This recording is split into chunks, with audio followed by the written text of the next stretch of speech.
E começamos os nossos trabalhos, não é?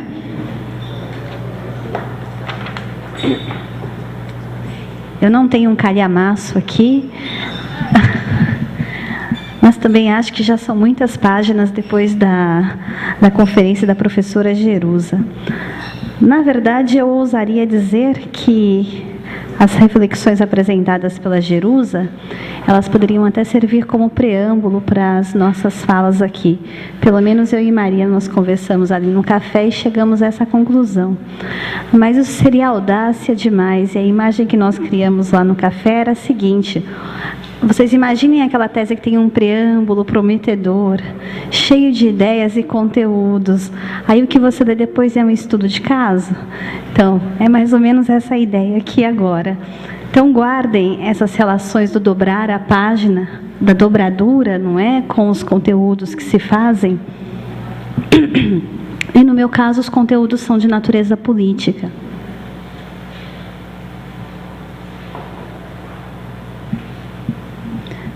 Eu perguntaria antes quem conhece o François Guizot aqui nessa sala. Eu já perguntei várias vezes e as pessoas não têm muita memória, não é, de quem é essa figura. Alguns ousam dizer o carrasco do Marx, junto com Thiers, e ficamos nisso, não é? Mas daí já estamos no universo da comuna. Se bem que em 48 a atuação dele também não foi menos hostil, não teria sido menos hostil. Mas o que eu apresento hoje é uma parte mais resumida, não é? O que foi?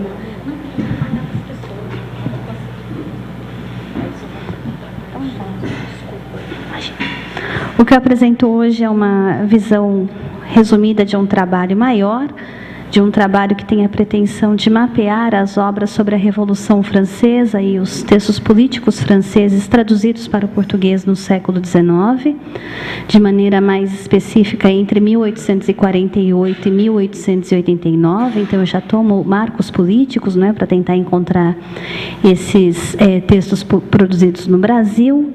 E, ao contrário de uma tendência da qual eu até participei, não é, de tentar identificar a circulação dos livros franceses no Brasil, o que me interessa agora é identificar aqueles que foram traduzidos, não é? Partindo do pressuposto que os nossos leitores, pensando nas camadas, não é, de leitores, as camadas mais altas, eles liam em francês. Nós identificamos muitos livros, ou às vezes em algumas bibliotecas, no caso dos juristas, por exemplo, em São Paulo, ou em outros estudos como da Tânia Bessoni, de médicos e juristas do 800, no Rio de Janeiro. Nessas bibliotecas, a presença de obras francesas de edições em francês beiravam 70%, 60%, 50%, estava sempre nessa ordem, ou seja, lia-se muito em francês, como nós já sabemos. Mas eu me perguntei num dado momento, será que esses mesmos leitores, não é? No caso, juristas, ou mesmo aquela classe política, ela não teve como projeto traduzir alguns desses textos para ampliar essa camada de leitores, não é? E como essas traduções foram feitas, como elas foram difundidas, não é? Editadas, na dobradura, não é? Como é que esse texto ele foi editado, ou seja, ele foi adaptado a essa forma livro, à edição brasileira, às condições locais. De que maneira essa literatura ela poderia atrair esta camada de leitores, ou essa comunidade de leitores que não tinha acesso direto à língua francesa, mas que se interessava pelos fatos passados na França, quer dizer, tinham ali no seu horizonte as histórias da Revolução Francesa, depois das revoluções de 48 na Europa, ou mesmo da Comuna de Paris. Era possível fazer essa pesquisa, não é? Num dado momento foi essa pergunta que eu me fiz. Eu encontrei algumas obras, as quais eu enumero, porque são pouquíssimos títulos mesmo que me chamou muito a atenção. Por exemplo, um livro do Lamartine, O Presente e o Futuro da República. Essa, na verdade, é uma edição do Porto, tipografia S.J. Pereira, de 1850. Agora, também do Lamartine, uma história completa da Revolução Francesa desde 1789 a 1815, e precedida de um resumo da história da França por um brasileiro. Esta edição do Rio de Janeiro, Lemer, 1877. Este e precedida pela história da França por um brasileiro, que é um aspecto interessantíssimo, não é? Não é a forma como o tradutor ou os idealizadores dessa edição, eles partiam do pressuposto que aquele leitor comum não estava preparado para entrar no texto diretamente. Então, eles preparavam um texto introdutório com um aspecto mais didático para explicar. Mas é claro que essa explicação já vinha com uma carga, podemos dizer, ideológica, na qual eles já interpretavam a história da França, interpretavam a Revolução Francesa. Então, isso me interessava bastante. Uma história dos girondinos, traduzida do francês, e geralmente não tem também o nome do tradutor, não é? Esta publicada em Lisboa pela tipografia de Luís Correia da Cunha, em 1852, em 8 volumes. E uma história da Revolução Francesa desde 1789 até 1914, esta do Mignet, publicada em São Paulo pela empresa editora de São Paulo, de J. Azevedo e Companhia, em 1889. Então, como eu disse, não são muitos títulos ainda, embora eu tenha buscado em várias partes, não é? Grande parte desta bibliografia já eu consegui até adquirir para ter um trabalho mais para ter mais tempo, não é, de trabalhar sobre elas. Mas o interesse geral era esse, não é? É claro que eu acabei começando pelo nosso Guizot, pela democracia na França. Por quê? Porque o Guizot ele tinha vários aspectos curiosíssimos, não é? Que vale a pena contar, antes de falar um pouquinho do livro propriamente. O Guizot, ele aparece já nas correspondências do Álvares de Azevedo, como eu até contei em outro lugar. Então, na maior parte das cartas que ele escreve para a mãe, na década de 40, ele pede livros, a maior parte de literatura francesa, e ele se mostra um jovem, com seus 18 anos, muito interessado em política, e nas coisas políticas da França, como se dizia à época. E o que me chamou a atenção é que ele encomenda essa edição do Guizot, A Democracia na França, em 1849. Numa outra carta, ele fala: puxa, mamãe, você não me mandou o livro, etc, etc, etc. Na biblioteca da Faculdade de Direito do Largo São Francisco, onde eu costumava pesquisar, eu encontro essa edição, mas, para minha surpresa, não era a edição francesa, mas sim uma edição, certo, impressa em Paris, mas publicada em português, traduzida por um brasileiro e com um prefácio, à guisa de uma advertência até feita por um outro brasileiro, e uma carta, um facsímile manuscrito do próprio Guizot, dizendo que ele autorizava essa tradução e realmente ele acreditava que ela poderia ser útil para as causas brasileiras e assim por diante. Havia o selo do Serafim, da livraria Serafim Leite do Rio de Janeiro, e vários outros dados curiosíssimos, né, que tornava esse livro realmente único dentro daquela vasta bibliografia do Guizot, que alguns já conhecem. Bem, tendo o livro à mão, não é, e sabendo da importância do Guizot no cenário francês, eu me perguntei, será que o estudo sobre esta obra, não é? A análise desse livro pode me trazer subsídios para essa ideia sobre a relação dos textos políticos publicados em livros, dos textos políticos comentados nos jornais, e dentro desse debate a relação entre aquilo que chamamos hoje de formação da opinião pública e os liberalismos brasileiros que se colocam, né, principalmente nas décadas de 40 e 50, ou pelo menos de forma mais radical até 51, quando temos o momento da conciliação política, não é, entre os conservadores e os radicais exaltados. Guizot, ele tem alguma coisa a ver com isso, afinal, não é? Era a última questão. Bem, além de tudo, a obra ela tinha um título, convenhamos, bastante curioso, não é? Porque nós conhecemos todos a Democracia na América, do Tocqueville, que havia sido publicado antes. Mas o livro do Tocqueville, embora tivesse um conteúdo conservador, ele deu a base do que seria o liberalismo, não é? Esse liberalismo juste-milieu que foi predominante, pelo menos até a Comuna de Paris. Então, eu queria saber também se esse leitorado brasileiro conhecia esse debate, não é, da democracia na América, se o modelo norte-americano ele realmente era debatido, e o Sr. Guizot também aqui, novamente, ele tinha alguma coisa a ver com isso. Falei bastante no Guizot, e o outro susto que eu levei é que, além dele se colocar dentro dessa segunda geração, não é, pós-Revolução Francesa, ele, além de ter sido muito lido e conhecido na França, e eu esperava saber se ele era conhecido no Brasil, eu tive uma outra surpresa. Na França também ele não é conhecido nos dias de hoje, não é a mesma pergunta que eu fiz para vocês. Vocês sabem quem é François Guizot?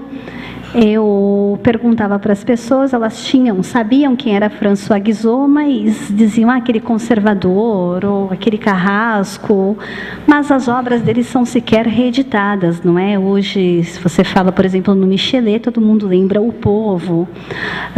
Se você falar do Olar, está lá a ideia de uma história da Revolução. Os escritos sobre a Revolução e os escritos políticos do Guizot, tanto no Brasil como na França, também ficaram ali. São um tema do passado, não é? Mas na época, sim, como ele mesmo diz, né, quando ele pensa essas três gerações, na verdade ele já começa a fazer nesse momento de pós-1848 aquilo que ficou conhecido no Brasil como o testamento de uma geração, não é? Quando ele pensa na fase que foi a fase mais gloriosa da sua vida, da sua carreira, que são os anos entre 1815 e 1848, ele se coloca ali, mas ao mesmo tempo ele percebe que o mundo não lhe pertence mais, não é? Ele faz um balanço e ele sai de cena. E é por isso que ele tem uma obra que é realmente, em termos quantitativos, vultosa. É por isso que ele tem escritos políticos que tiveram um efeito pungente à época, realmente movimentaram a opinião, principalmente dos grupos mais conservadores, nesse período de 15 a 48. E é por isso também que A Democracia na França acaba sendo um livro importante do ponto de vista da biografia do próprio autor, porque é um texto de despedida, retomando em termos históricos. Nós temos um homem que em 15 se torna professor de História na Sorbonne, e como ele mesmo gostava de contar, ele era da cadeira de História e Civilização Francesa, História da época moderna, não é? História moderna. Então ele gostava de contar que ele enchia realmente, não é, a sala de aula, o teatro, não é, o anfiteatro, com os seus ouvintes. Então foi um professor de História muito bem sucedido, um grande tradutor, conhecia muito bem a língua inglesa, traduziu, por exemplo, Sir Macaulay e outros grandes textos, conhecia bem o próprio livro do Carlyle, se tornou logo em seguida, nos anos 20, um homem político, um homem das tribunas, também com um discurso forte, aguerrido, e é o grande articulador da monarquia burguesa, não é, da monarquia de julho de 1830. E a partir daí ele acumulou vários ministérios, carteiras, se tornando o braço direito do rei Filipe d'Orléans. Quando eclode a Revolução em fevereiro de 1848, na qual o povo toma conta de Paris, o Guizot ele tem uma reação totalmente hostil. Alguns chegavam até a tentar entender, como foi o caso do Tocqueville, não é, a pensar de forma mais racional no momento, mas ele não, ele parte para guerra de frente, não é? Parte para crítica feroz. Ele passa esse ano, digamos, de pendurado no governo. Ele, enfim, perde o seu ministério, ele se recolhe na Inglaterra, e A Democracia na França nada mais é do que esse balanço de um homem derrotado politicamente, que se recolhe, o que é importante, exilado, e era um exílio, o exílio nesse caso é algo realmente pungente, não é? Um homem do Estado francês que de repente tem que sair do seu território, ele não tem mais cargo, ele não tem mais nome. Quando ele retorna, ele tenta uma reação, tentando se eleger ao parlamento, e ele perde no seu próprio colégio eleitoral, então é o fim. Então é um texto realmente que marca o fim da carreira dele. Esse texto foi publicado na França, e vejam só, você pode mudar? E teve uma repercussão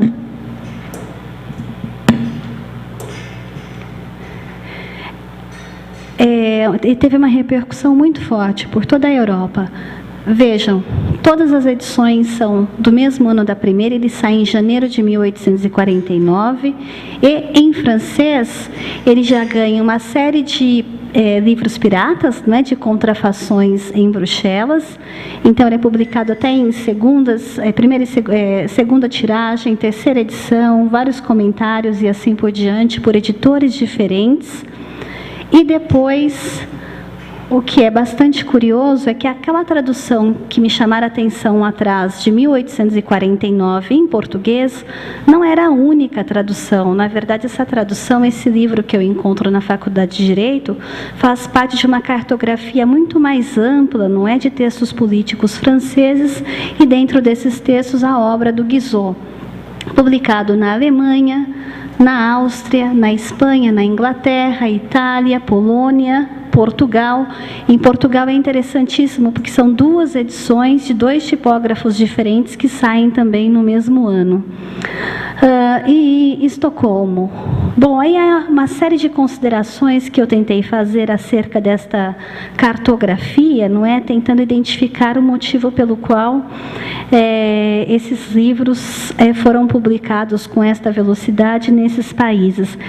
Essa parte eu vou pular, porque ficaria muito extenso, mas a minha primeira hipótese era de que o livro, como ele tinha um conteúdo contra-revolucionário, não é? Então, a primeira ideia é que ele tinha sido publicado justamente nos lugares onde havia um foco maior e mais realmente efetivo de revolução a partir de 1848, dentro daquela vaga revolucionária que se espalha pela Europa, né? O inferno europeu do Dolf Ehler. Mas não, na verdade nós vemos que em Londres, tanto em Estocolmo, que conheceu até manifestações de rua, ou mesmo na Áustria, né? No caso de Viena, se bem que a edição de Viena ainda está sob suspeita, parece que se trata de um endereço errado, de um tipógrafo que colocou Viena, mas que ela não tenha sido publicado lá. Mas, enfim, na verdade, salvo Alemanha e Leipzig, que era um grande centro também de impressão e de tradução de livros do francês, esses locais, muito pelo contrário, eles já abafaram, não é, qualquer tipo de vaga ou de foco revolucionário desde o início. Todas as edições, no entanto, elas têm um aspecto bastante curioso. Elas, como esta italiana que eu trouxe para vocês, elas têm sempre um frontispício à moda afrancesada, não é? E os tradutores raramente se identificam. Sempre a mesma são as iniciais dos nomes dos tradutores. Há sempre um prólogo ou um prefácio bastante elogioso. No caso dessa italiana, eu li, é quase uma hagiografia do Guizot, não é? O Guizot aparece grandão, assim, Francesco... não é Guizot, é Francesco Guizot, e uma história da vida dele, e todas têm mais ou menos esse mesmo padrão. Falando um pouco da brasileira, não é? Ai, não, põe na frente, eu troquei a ordem. Não pus? Bom, falando um pouco da brasileira, que eu acabei esquecendo em casa, não tem nem os manuscritos? Ah, tem, mas... Deixa aqui, eu troquei a ordem. Falando um pouco da brasileira, não é? Então, esta é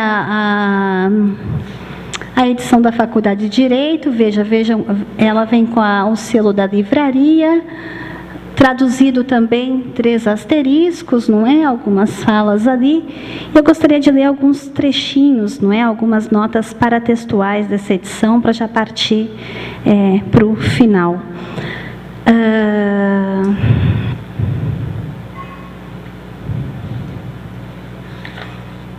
Desculpa, como eu fui pulando muita coisa, eu também perdi as minhas notas.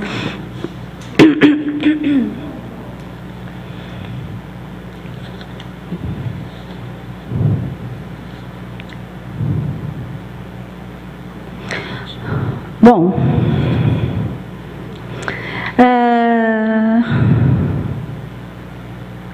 ela aparece.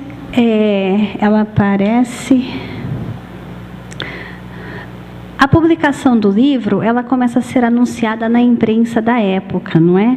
Por exemplo, a gente já lê no Correio Mercantil a seguinte notícia em 5 de junho. Vejam que ela foi publicada em janeiro, não é? Em 5 de junho a gente já lê a seguinte notícia. Agostinho de Freitas Guimarães e companhia acabam de receber de Paris alguns exemplares desse livro, traduzido em português com a maior elegância e pureza, que se acham à venda em sua loja, Rua do Sabão, número 26, ao preço de R$2.000 cada um, encadernado em inglesa, bom tipo, bom papel e com o facsímile de Messier Guizot. Aí nós vemos que a dobradura, na verdade, ela não é a dobradura popular. Ela é uma dobradura que vem em português, anunciada no Correio Mercantil, que era um jornal influente na época, mas é uma edição já nos moldes das edições francesa, a italiana, a alemã, algumas que eu pude folhear. E ela custa R$2.000. Então, aquela minha primeira hipótese de que a tradução era para uma ampla venda desses livros, não é? Ela caiu por terra. É um livro mais caro do que um romance na época. Então, não era mesmo não era uma edição feita naquele sentido inicial que eu pensara de popularização da democracia na França do Guizot. Ela ampliava, porque, como eles dizem na própria apresentação, era para vulgarização, não é, no sentido de popularizar, ma non troppo, diriam os italianos, não é, guardadas as suas reservas. Mas ela mantém o seu conteúdo político e ela deixa clara a sua intenção quando ela é publicada aqui.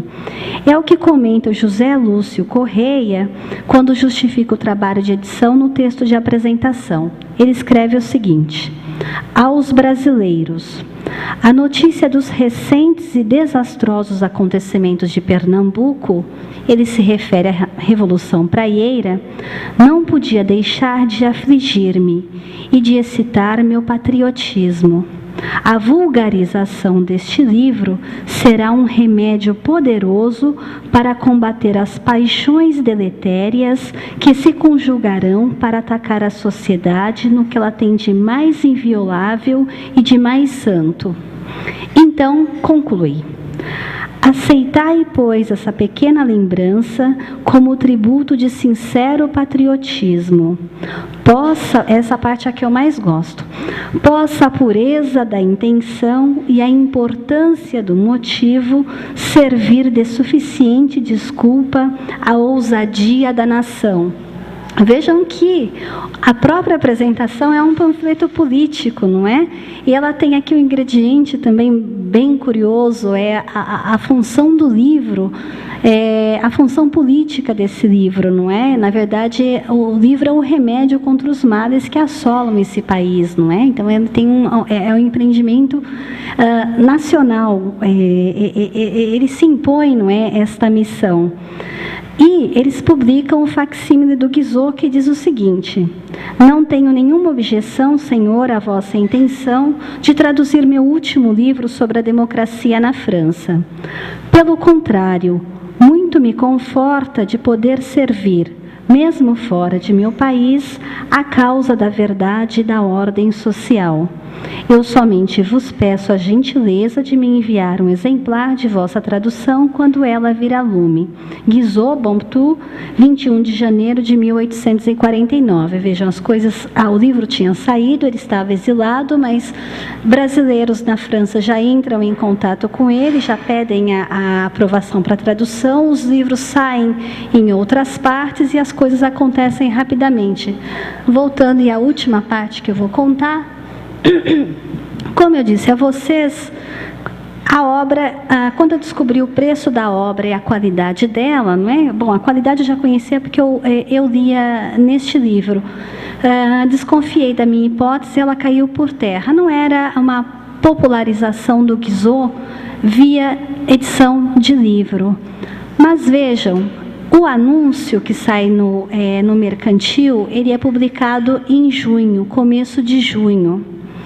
A partir de abril, o que fazem esses políticos, esses jornalistas no Rio de Janeiro? Pode passar a próxima? Eles publicam o texto em folhetim. Aí nós já estamos num outro nível de conversa, não é? A obra acabada vai vir de Paris impressa, a dobradura foi feita. Ela tem um preço, tem uma série de características e ela está lá. Mas o nome do Guizot, a referência à democracia na França,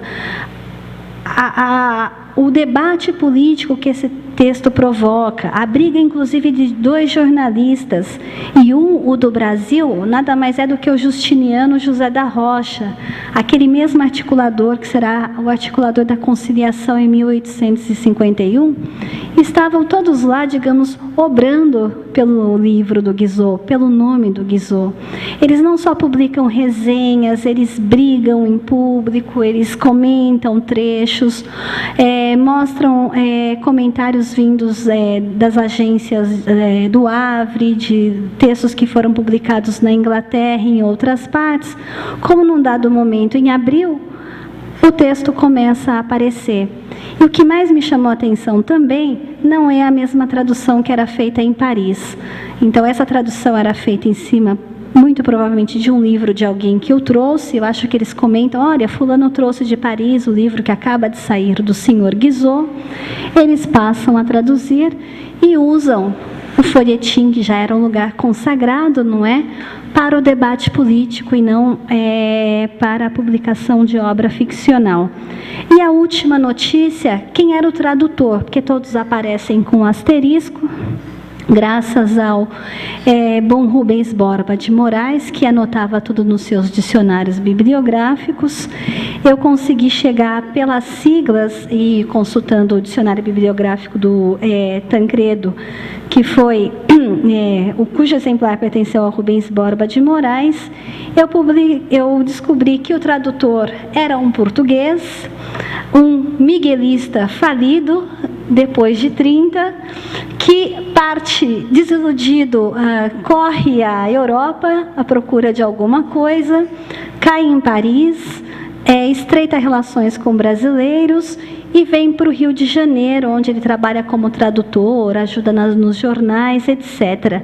E depois, até numa conversa no último colóquio que eu participei, ele acaba se instalando no Recife, onde ele monta uma espécie de empresa de comissão, importação e exportação, e lá se instala e até tem contatos com o Vautier. O mundo é pequeno, acreditem, é muito pequeno. Às vezes ele é grande, mas às vezes ele é pequeno. E o tradutor é nada mais, nada menos do que do José da Gama e Castro, que traduz aqui no Brasil um livro importantíssimo, pelo menos para o debate norte-americano sobre o federalismo, que é justamente o Federalista. É uma recolha, não é, de vários textos. Ele faz também, eu cheguei a ler, tem aqui na Mindlin, para quem se interessar, O Novo Príncipe, ou o Espírito dos Conventos dos Governos Monárquicos, não é?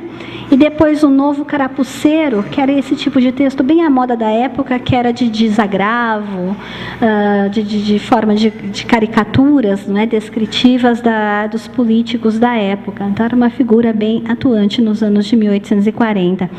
Como eu disse, é um estudo de caso, não é, um resuminho.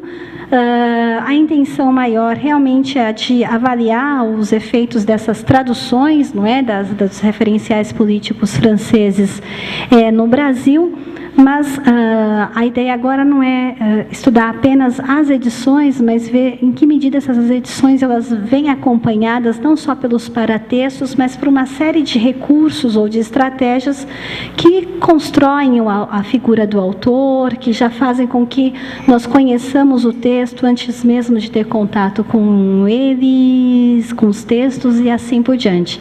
Obrigada.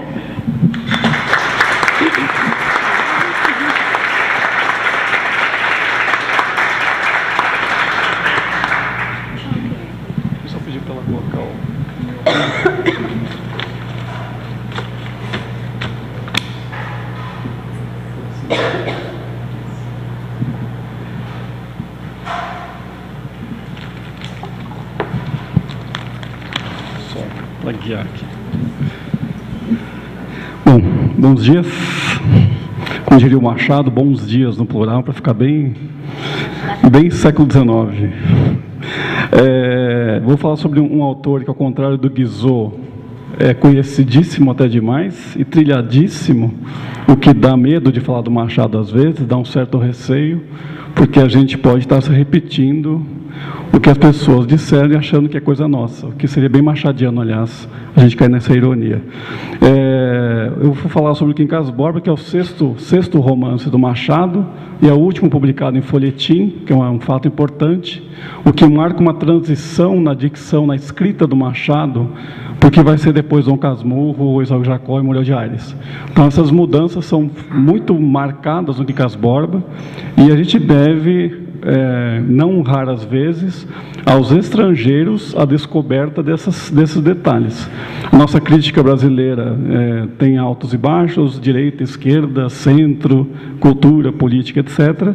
Mas foi só a partir dos anos 60 que Augusto Meyer, um gaúcho, vai comparar as duas versões do folhetim e do livro e vai sugerir que há umas variantes do Machado, que o Machado tem uma consciência de escrita, de reescrita, reelaboração textual, que é muito importante e que não era muito considerada nem pelos seus amigos, Zé Veríssimo, Quintino Bocaiúva, etc, etc. Isso é muito recente, essa noção de que, assim como vários escritores brasileiros do século XX, mais tarde, o Graciliano Ramos, Guimarães Rosa, que tem essa obsessão da própria reescrita. Isso é muito comum no Machado. Então, na verdade, é um texto, não vou ler nada, só vou comentar rapidamente alguns aspectos. Existem 3 estudos, ou 4, fundamentais, se alguém quiser estudar de fato o Quincas Borba, comparando o folhetim, o suporte folhetim, e o romance. Esse primeiro, do Augusto Meyer, que é um texto muito breve, em que ele sugere algumas comparações, comparando com a terceira edição do romance e com a edição do folhetim.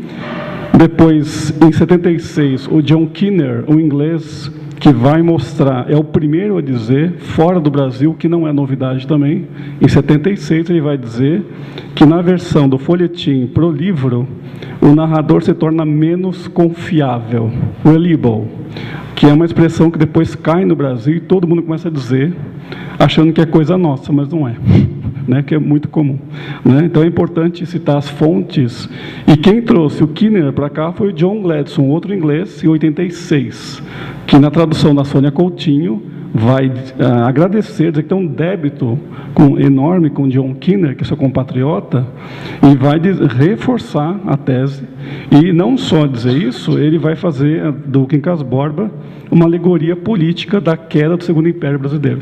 Então ele vai dizer, o Gladson vai sugerir, que como o romance se passa entre 67 e 71, no século XIX, esses 4 anos, que quase correspondem ao tempo de escrita também, desse folhetim muito interrompido do Machado, o Gladson vai sugerir que o Rubião, o ex-professor que enlouquece, ele na verdade faz uma alegoria do Império do Dom Pedro II, que é hiperconciliatório, mas que vai para a direita, para a esquerda, ou se quiserem, é conservador, é liberal, é moderador, e fica oscilando, até a década de 60, quando com a guerra do no Paraguai, vocês sabem que durou mais de 5 anos, no mínimo 5 anos, que isso desgasta muito as finanças e a imagem do imperador, do Pedro II, e a partir das questões religiosas, a lei do ventre livre, as crises todas que o romance, de certa forma, dialoga, isso aparece no romance. Então, o Gladstone faz uma proposta que alguns acham ousada, mas que é produtiva, de dizer que o Rubião é uma alegoria do império em ruínas brasileiro. Por isso que ele enlouquece, porque a loucura seria uma consequência, ou quase um sintoma, de um império dividido entre a razão e a não razão, etc, etc. É uma teoria, uma hipótese de leitura. Então, só retomando aqui essa fala, esses 3 estudos, então, do Meyer, Kinner e John Gladstone, e depois da Ana Cláudia Suriani, que foi uma aluna do John Gladstone, que vai retomar esses estudos, esse cotejo entre as 2 versões, e vai sugerir, ela vai desconfiar de muita coisa que foi dita antes, né? Então, a gente teria que ler os 4 para tirar uma conclusão, talvez, nossa, ou pelo menos resgatar o que eles disseram. A Ana Cláudia Suriani, ela não é que ela desmente, mas ela desconfia da leitura do inglês, do John Kinner. Ela acha que o John Kinner não tem razão ao dizer que há um narrador que a gente desconfia. Eu acho que é o contrário, aliás. E eu tendo a concordar com o John Kinner, mas isso são leituras, pontos de vista, enfim. Mas o trabalho dela é monumental, né, como trabalho. Enfim, e mais recentemente, depois a gente sabe que nos anos 80 e 90 houve uma espécie de polarização da crítica machadiana. A USP sabe muito bem disso, a USP e Unicamp tem uma velha contenda entre o nosso Alfredo Bose e o Roberto Schwartz deles. A gente sabe que isso gerou várias polêmicas, que a gente fala, no fim, eles dizem a mesma coisa de formas diferentes. Pelo menos eu achava como aluno isso, mas talvez muito pretensiosamente. Não, vou citar os 2, eles são muito bons, a mesmo rodapé. Eu fazia isso. Isso irritava as pessoas, porque eu não posso citar o Bose e o Schwartz a mesma, né? Aí encontrei o Ivan Teixeira, mais recentemente, né, os artigos do Ivan Teixeira, e aí eu achei uma saída. Ivan Teixeira reúne os 2. É uma síntese possível. Então, como você citar Ivan Teixeira, né? É uma forma. O aluno faz isso. Eu vou morrer aluno, não tem jeito, né? Professor é um termo muito acadêmico, assim. Mas, enfim, esses estudos são muito importantes. A partir dos anos 2000, com os trabalhos da Lúcia Granja, Hélio Guimarães, etc., é aí que se começa, de fato, a avaliar a recepção ao Machado. E o Ivan entra nessa, né? Esse que é o grande aporte que o Ivan Teixeira vai trazer, que é estudar o Machado editor de textos. O Machado que é autor, editor, crítico literário, o poligrafismo do Machado, mas que ajuda na sua percepção crítica do que ele mesmo escreve. Então ele constrói uma imagem, o Ivan mostra isso no Altar e o Trono, 2010. O Machado construiu desde a adolescência quase uma imagem por todos os jornais da corte brasileira, do Rio, portanto, e essa imagem que o Machado constrói volta em benefício dele mesmo. Ele mesmo simula cartas de autores para ele mesmo, criticando ou elogiando suas obras. Ele simula leitoras que escrevem e ele responde. Assim, ele faz uma campanha de autopromoção muito interessante no século XIX, já isso, anos 70, 80, século XIX.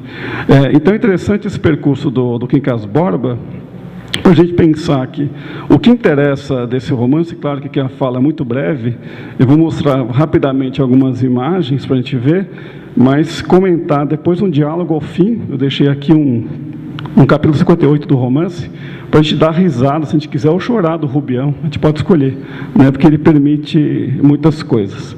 A primeira imagem que acho que passou na tela anterior, acho que era a capa do jornal, vocês veem tá, as musas lá em cima, a pena, um livro enorme, né, lá embaixo uma máscara, parece que demoníaca, aqui à direita, ali no centro parece um padre ou alguém que cansou de ler e dormiu em cima do livro, né? Mas o jornal Estação, segundo a Ana Cláudia Suriani, teve origem alemã e não inglesa ou francesa, e esse jornal é que veio traduzido para o Brasil como uma estação nos anos 80 do século XIX, mais ou menos, que ele começou a circular com mais força, e o Machado é um dos grandes responsáveis por essa circulação pela literatura. Ele atraía público como, né, folhetinista, e esse jornal vendia. Você pode passar para o próximo? Aí, só para ter uma ideia do que se anunciava no jornal, a grande parte, grandes sessões do jornal, eram vestuários femininos, principalmente femininos, e o Machado se insere justamente nesse meio desse imaginário de civilização europeia, de polidez pelo vestuário. Ele se insere com a literatura, com outra forma de polidez. Como é que eu civilizo as pessoas do Brasil tacanho, à mercê de Portugal, etc. Então, eu pego a cultura francesa, que já vem via Portugal, editoras, tipografias, e aqui eu faço nos jornais uma mistura de imagem e texto, e é isso que Ivan Teixeira, Silvia Azevedo e outros vão chamar a atenção, que o texto e a imagem sim compõem um todo, porque o leitor é induzido a ler Machado pela ideia do vestuário, tem um imaginário prévio. Então, o folhetim é só uma seção do jornal, não é um texto, ele chama atenção, mas ele vem depois de muita coisa, né? É quase uma seção anunciada. Aí, não dá para ver, porque é, né, muito pequena.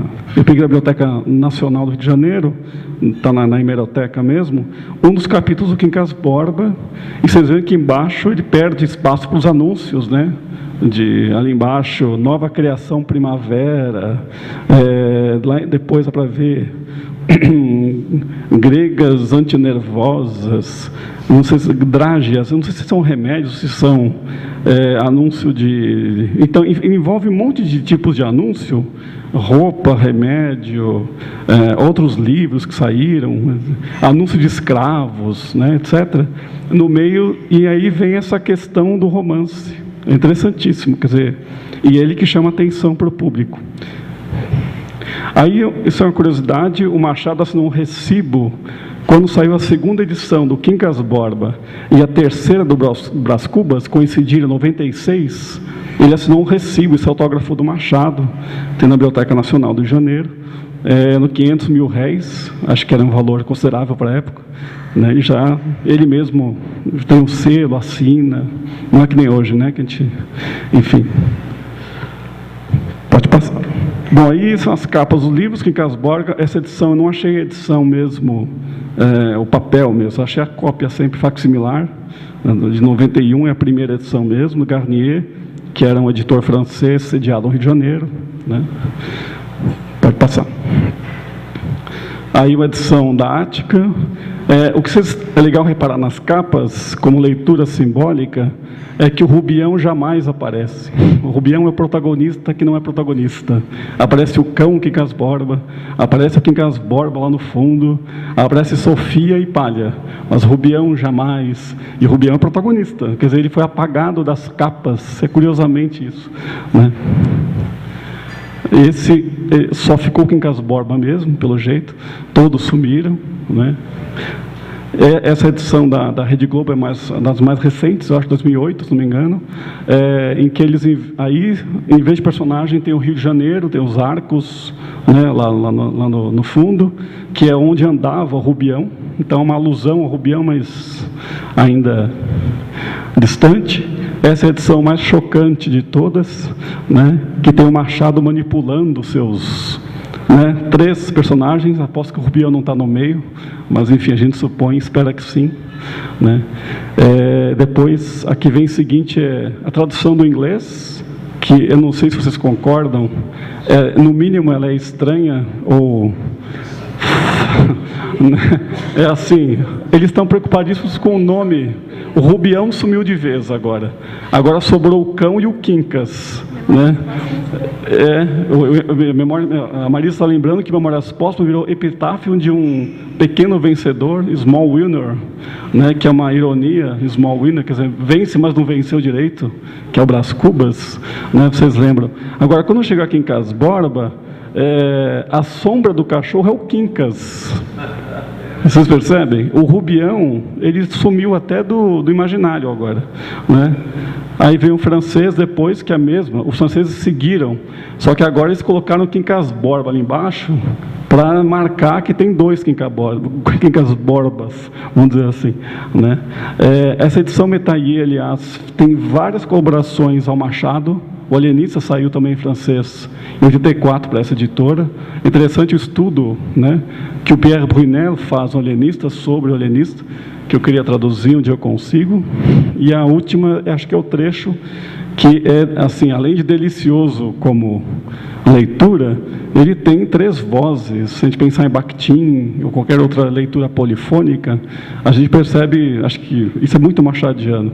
Essa edição está muito diferente no folhetim, no livro, acho que quase não aparece no folhetim, ou aparece de forma muito mexida, etc.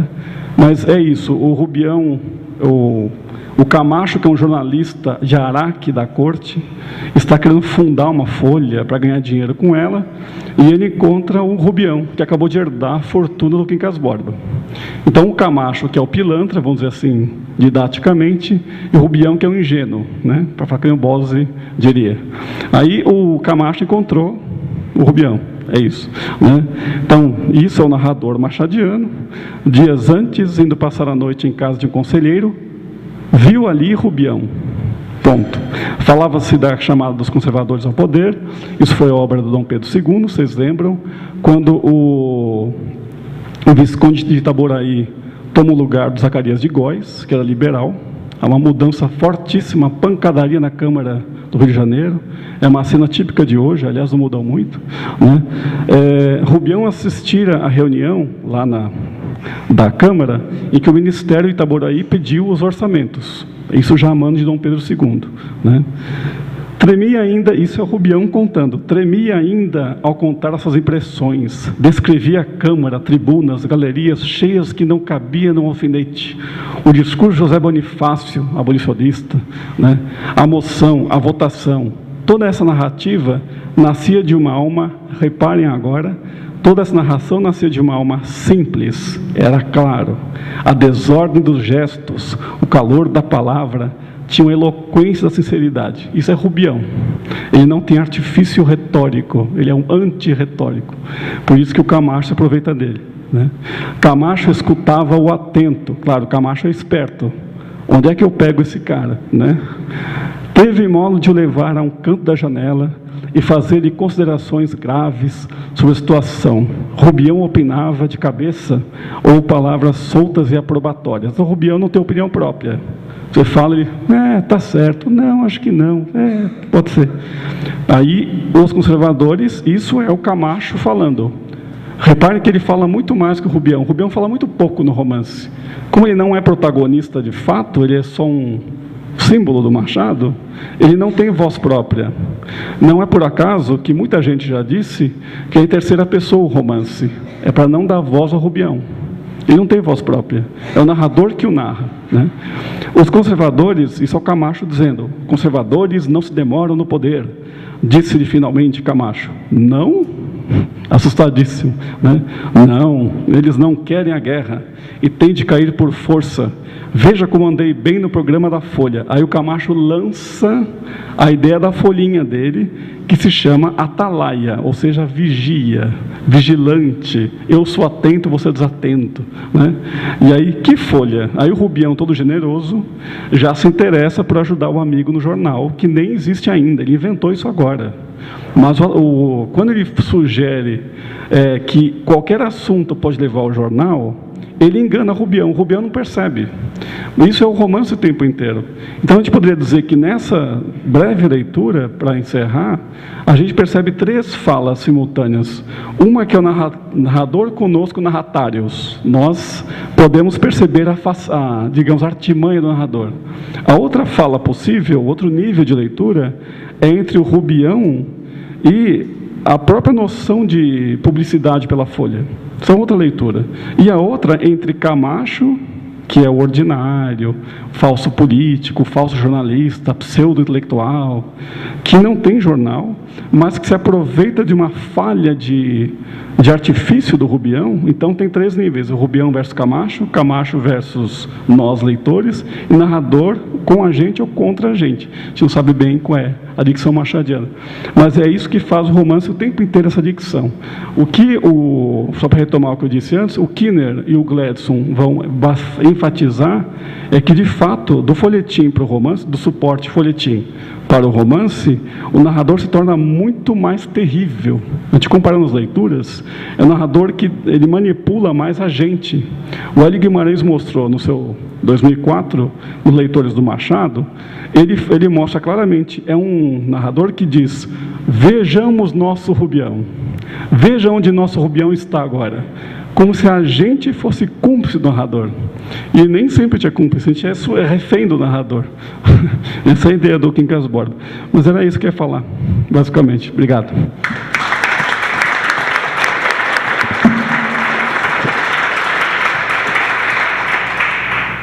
Bom dia a todos.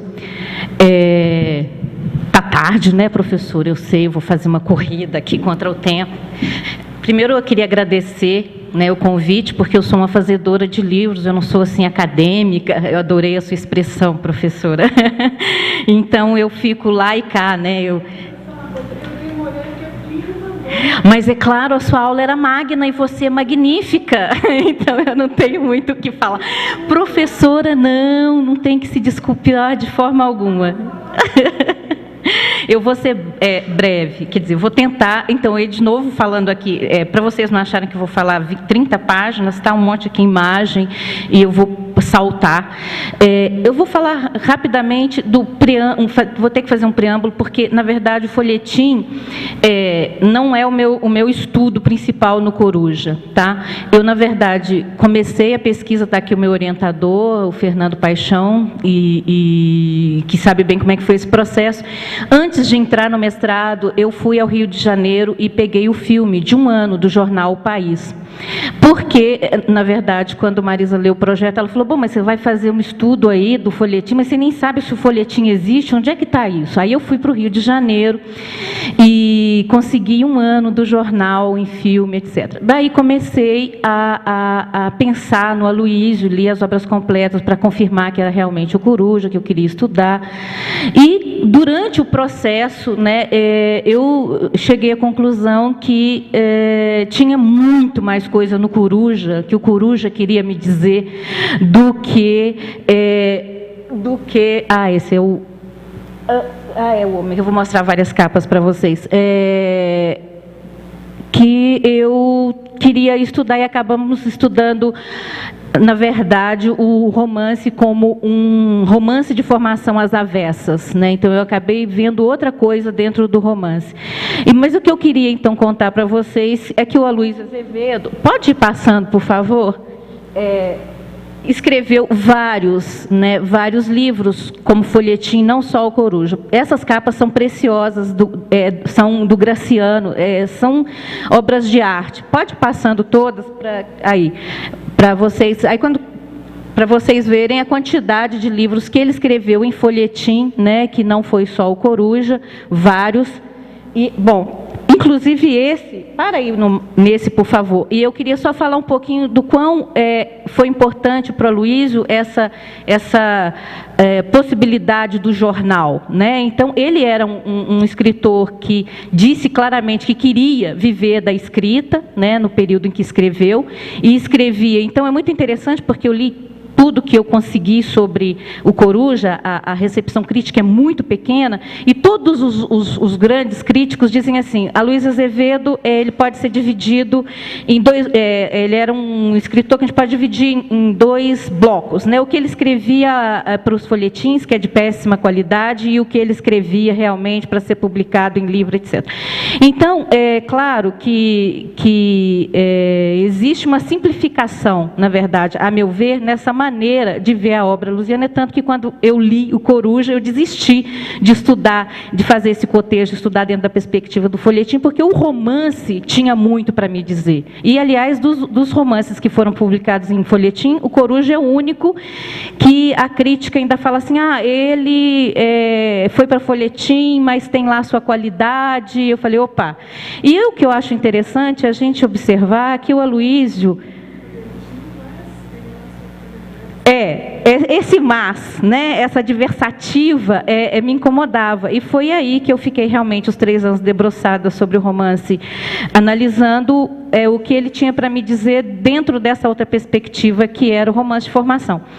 Agora, o que eu acho interessante a gente dizer é que o Aloysio, e aí a minha fala, por isso que eu disse uma fala periférica, porque esse não foi o tema do meu mestrado, é mostrar para vocês que o Aloysio tinha essa consciência, né, e que foi uma decisão muito corajosa, se a gente considerar as condições de difusão do livro à época, né, onde geralmente as edições eram de 500, no máximo 1000 exemplares. Os romances mais conhecidos na atualidade como clássicos da literatura brasileira, por exemplo, publicados entre 1800 e 1895, ou seja, em 15 anos, com exceção das obras do Machado e do Aloysio, não foram reeditadas naquele período. Então, imagina-se uma edição tão pequena e que não escoava. Então, e não havia qualquer legislação que garantisse, né, os direitos dos escritores brasileiros. E era muito comum mesmo nos folhetins os editores comprarem nada, porque eles não pagavam nada, publicarem os franceses. Então, pagava-se pela tradução, ou trazia de Portugal, né, esses textos, e esses textos eram publicados no folhetim, sendo que ninguém, nem em Portugal e nem na França, ganhasse direito autoral. E várias brigas, né, foram, nesse caso, ocorreram naquele período, e a professora Marisa Lajolo nos informa, por exemplo, que o Pardal Mali, né, que foi um ferrenho nessas questões, participou dessas brigas pelo direito autoral. Depois, em 1883, teve um grupo liderado pelo Silvio Romero e Araripe Júnior, que propuseram a criação da Associação dos Homens de Letras no Brasil, que também não saiu do papel. Ou seja, a gente teve uma série de tentativas dos escritores no final do século XIX para terem direito, né, sobre a sua própria obra. Então, você imagina o que era, por exemplo, a Luísa Azevedo, que no final da vida vendeu as obras completas para Garnier, isso ele já era cônsul, e ainda o Graça Aranha recebeu o dinheiro e comprou um terreno em nome do Aloysio, porque o Aloysio estava já lá em Vico, e ele assim, não, eu sou seu amigo, você tem que, se você quiser voltar, você tem que ter onde morar. E ele ficou, bom, agora é anedota, né, professora? Contar uma historinha aqui, usando o seu modelo de palestra. E aí ele brigou com um amigo, porque ele queria o dinheiro para editar o Japão. Não, eu acho que já passou a capa do Japão, gente. Volta, essa, que foi o único livro que o Aloysio escreveu depois, né, que já tinha, entre aspas, se aposentado da vida literária. Ele realmente foi para o Japão, são impressões de viagem, e ele queria o dinheiro dos direitos autorais para editar. E o Graça Aranha comprou o terreno, e, em suma, ele acabou não editando, e esse livro saiu só na década de 80, né, o pessoal da Casa Rui Barbosa fez um trabalho primoroso, eu achei isso num sebo, ou seja, poucas pessoas sabem da existência desse livrinho aí, com notas de viagem. E aí o que eu queria, então, para ser bem, escrevi aqui 15 páginas, mas eu vou pular tudo, depois a gente, certamente, isso vai sair na revista Livro, quem quiser saberá um pouco mais sobre esses dados numéricos, inclusive, que eu falo aqui, do quão era difícil, né, para o Aloysio ter essa atitude de viver da própria pena, no momento em que isso era realmente, se hoje é difícil, imagina no final do século XIX. Mas fato é que ele publicou todas essas obras, né, como folhetim, inclusive o Coruja, mas ele também, não sei se vocês sabem, só que eu queria continuar falando um pouco da inserção dele no jornal, né, o quanto o jornal favorecia a divulgação das ideias, né? Então, por exemplo, as charges, não sei, pelo menos quando eu falo, e eu não tinha mostrado esse material ainda, as charges que o Aloysio fazia nos jornais, essa contra como se fosse uma briga entre os realistas e os românticos. A próxima, por favor, que são as que mais interessam, são as críticas que ele fazia ao imperador. Então está ali Dom Pedro fumando, né, e delirando, enquanto todos os problemas estão ali em torno. Isso eu queria mostrar para vocês, para tentar, né, explicar um pouco a dificuldade que o Aloysio tinha de arrumar um emprego público, que era outra maneira que o escritor tinha de sobreviver, caso do próprio Machado, né, e do próprio Arthur, irmão do Aloysio, que também tinha uma outra fonte de renda, que era o teatro, porque teatro, sim, vendia-se as entradas, né? Então, o Aloísio, nos 2 primeiros anos que ele viveu no Rio de Janeiro, ele fez várias charges onde ele realmente criticava ferrenhamente o governo, o imperador, no caso, todas as negligências ali, e isso, segundo alguns pesquisadores, pode ter dificultado, né, ele conseguir um emprego público, que era uma coisa que ele muito, num dado momento, desejou. Também eu gostaria de dizer o seguinte: alguns destes folhetins ele assinava como pseudônimo, né, Vitor Leal, e era um pseudônimo coletivo. Então, vários autores usavam esse pseudônimo, não só o Aloísio. E, por exemplo, no caso Malta, acho que volta aí a capa. Desculpa, eu estou acelerando, porque eu sei que está todo mundo querendo almoçar. E é interessante porque esse também foi um livro que só saiu na década... volta um pouquinho, por favor. Antes porque, na verdade, este foi um caso muito polêmico. Realmente houve um assassinato, né, no Rio de Janeiro. Morreu um rapaz que não se sabia o nome, se era Matos Malta ou Mata, e porque ele possivelmente foi assassinado pelos policiais, porque não queria participar do regimento, etc. E aí o corpo desapareceu. Isso foi uma polêmica no jornal O País, aliás, no ano em que eu tenho, né, vou mostrar para vocês algumas páginas daqui a pouco do jornal, e isso foi uma celeuma, né, começaram a haver a possibilidade disso virar um folhetim, né? O folhetim ser baseado nisso para vender mais jornal. E aí, no caso, ele, Olavo e outras pessoas decidiram que escreveriam a 6 mãos, 7 mãos. Bom, no meio do caminho, só o Aloísio escreveu. E é por isso até que, durante muito tempo, esse livro não se sabia que era de autoria do Aloísio Azevedo. Né? E ele escreveu o Esqueleto também, com esse pseudônimo. E o que eu percebi é que antes ele assinava todas mesmo os folhetins, como Aloísio Azevedo, mas depois de Casa de Pensão, ele pede um emprego, né? Tem um trecho aqui, agora eu que estou perdida aqui, Marisa, nas minhas... que eu queria ler só esse trechinho, mas tudo bem. Ele pede ao amigo que consiga para ele um emprego público, porque ele queria não fabricar... Fala mais devagar, né, professora? Tá bom. Pois é, mas o tempo... E aí ele fala, olha, o povo espera, tá bom. Eu quero um emprego público. Aí ele toma essa consciência, porque eu quero construir, né, realmente mais casas, escrever mais casas de pensão e não fabricar, né, Lágrimas de uma Mulher. Então, ou Mortalha. Então, tem um momento que ele fala, puxa, eu preciso de um emprego público, né, mas ele não consegue. Então, e aí ele fica sempre escrevendo. Se a gente analisar, né, como se fosse um gráfico a obra, você tem os livros que realmente, como Casa de Pensão, Cortiço, Coruja, e esses outros que estão... segundo os críticos, com que eu não concordo, tem uma baixa qualidade, né, literária. Então, o que eu queria dizer é que, além disso, quando a gente se debruça sobre a obra do Aloísio com mais cuidado, né? Por exemplo, eu li o Esqueleto, né? Ele está fazendo uma crítica explícita, por exemplo, ao Dom Pedro I, todos sabemos, né?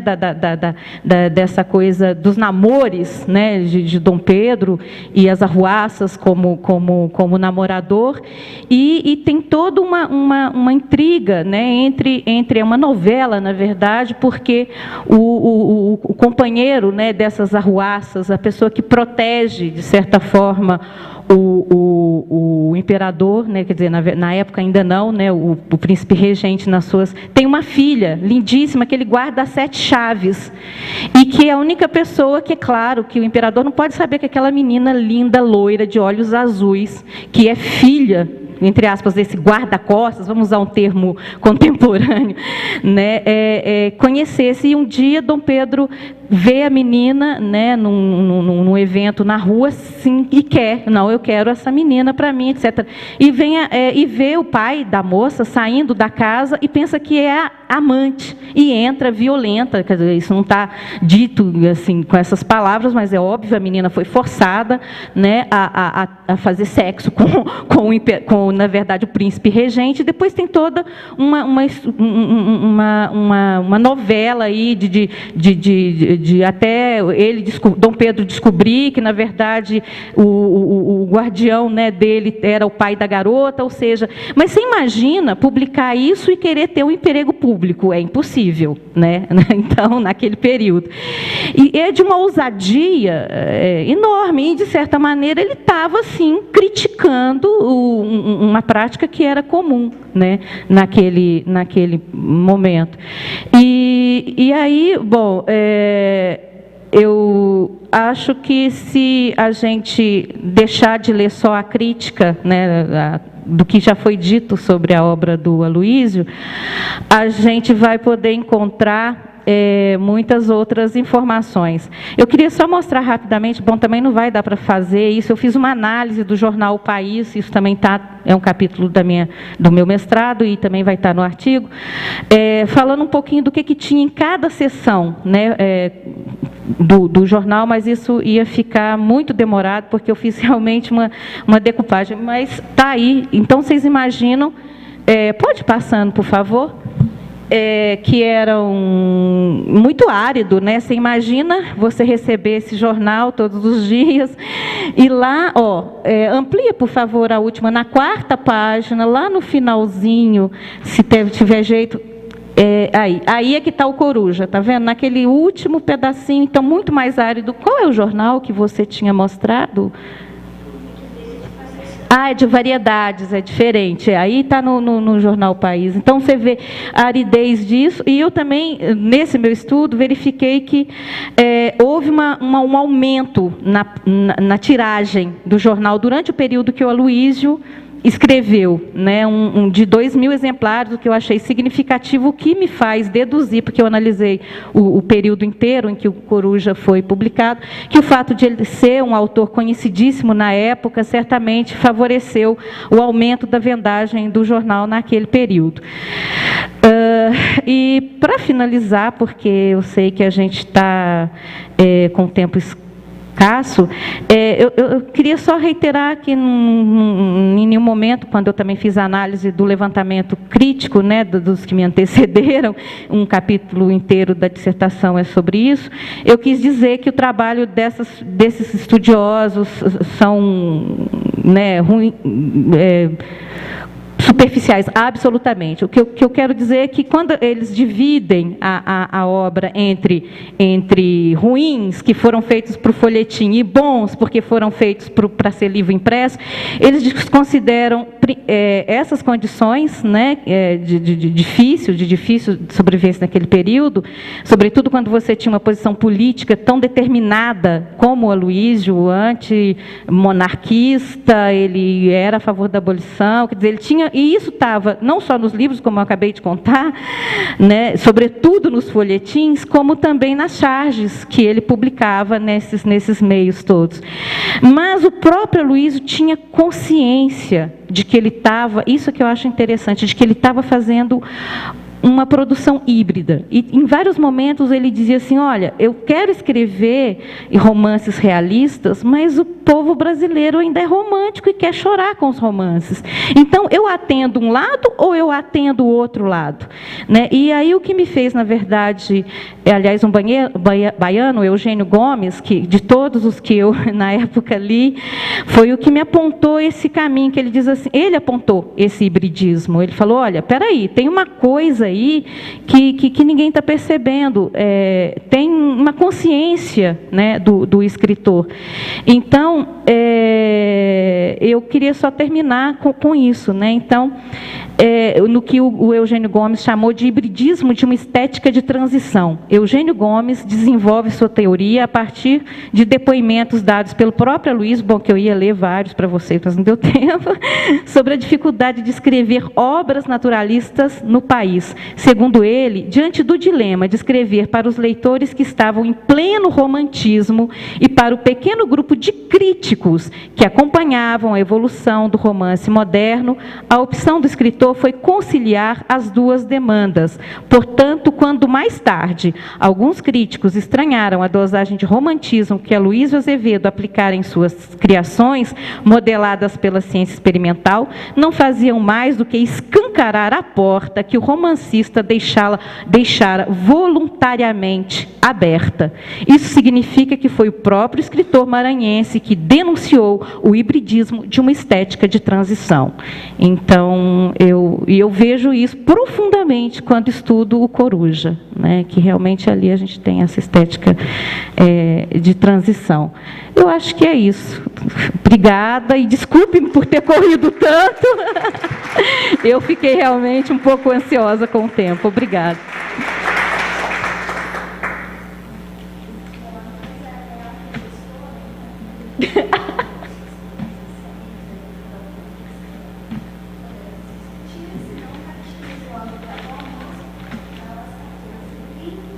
Temos que voltar. Voltaremos apenas um lembrete com a ambiência exclusiva e produção do sentido, a trajetória de publicação dos quadros do Nordeste, do Thiago, Graciliano Ramos Maieda, conexões entre o sistema literário e o sistema editorial com Fernando Paixão. Desculpe as opções do jornalista, às 14 estamos aqui. Agora voltamos, amigos, para uma questão para a mesa. E aproveitar. Professor Thiago. Obrigado. Obrigado, Gigi. Eu faria uma pergunta para a Maria mesmo aqui, com relação a você falando de como a crítica faz essa diferenciação na obra do.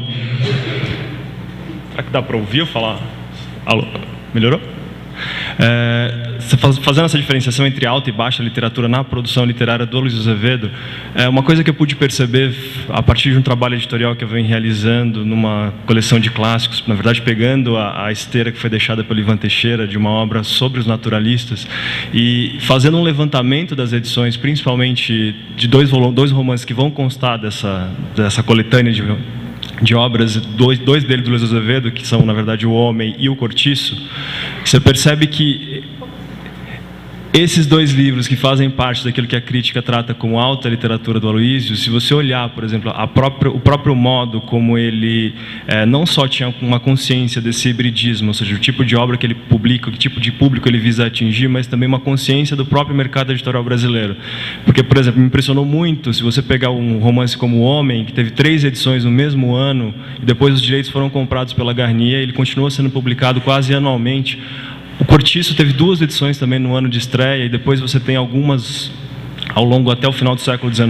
Então, assim, e ele tinha um papel enquanto ele se colocava como um propagador mesmo, ele fazia publicidade própria, ou seja, quando isso não era algo tão bem claro, assim, não sei, diferente, por exemplo, do caso do Machado, que se valia, ele também fazia isso o tempo todo, de se valer de pseudônimos, de se valer de cartas, enfim, mobilizar a crítica para que se produzisse notícias em torno da produção intelectual dele, mas também tem uma questão da própria articulação com o irmão, a própria questão de peças que de alguma maneira remetiam aos livros, então ele mobilizava outros meios, assim. Então, não sei, eu queria que você comentasse um pouco isso e...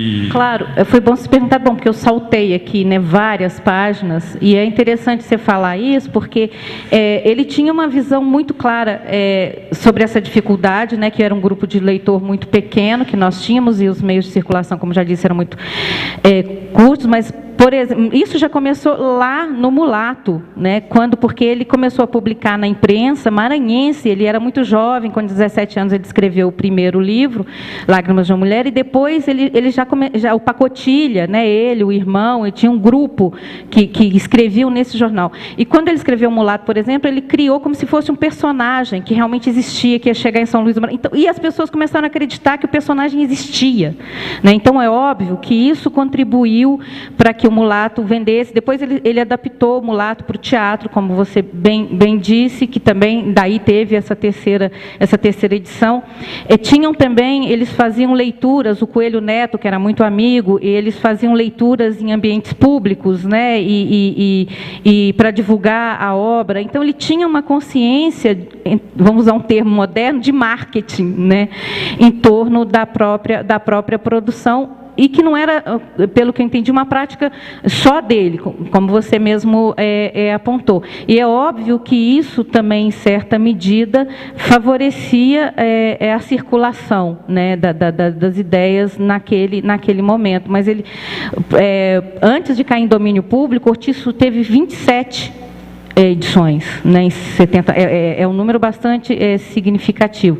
Esse romance que eu estudo, Coruja, eu não trouxe todas as capas que eu tenho umas 7, mas trouxe só uma para vocês verem, 7 edições, não foi tão publicada, né, que aquela, e acho que um pouco até por essa, eu acho até do ponto de vista da densidade, muito superior, por exemplo, ao Homem, né, então tem, que é muito mais conhecido, né?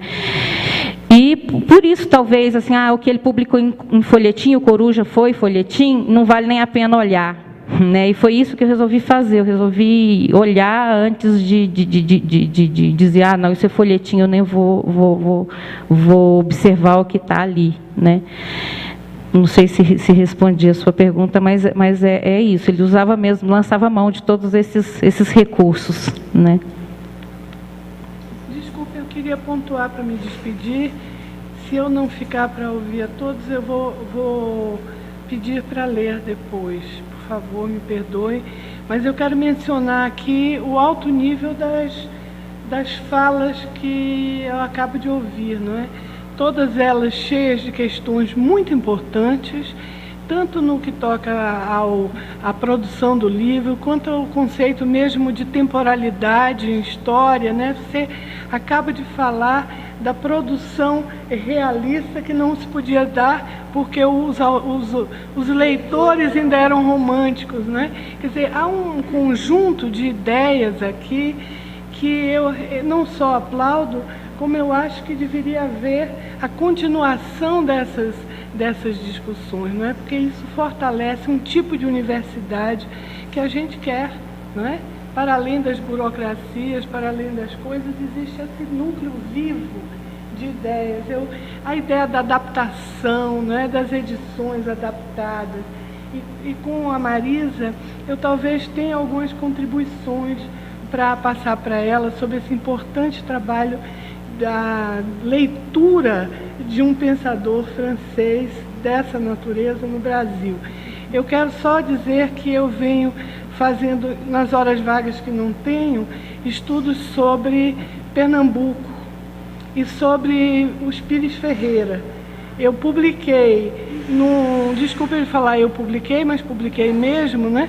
Na revista em homenagem a Antônio Cândido, Literatura e Sociedade, um artigo sobre os irmãos Pires Ferreira, porque não dá para pensar nem independência do Brasil, nem renovação, nem ideias desse universo liberal sem pensar na família Pires Ferreira, porque eles fizeram a Revolução de Pernambuco de 1817 e o grande patriarca Pires Ferreira não é a minha família pessoal, é a família do meu sogro e do meu ex-marido. Eles me passaram a documentação e é uma longa pesquisa que eu desenvolvo há muitos anos, mas não tenho coragem de publicar, então vou publicando pequenos excertos. Esses Pires Ferreira ele foi embaixador na corte de Maria Antonieta, não é?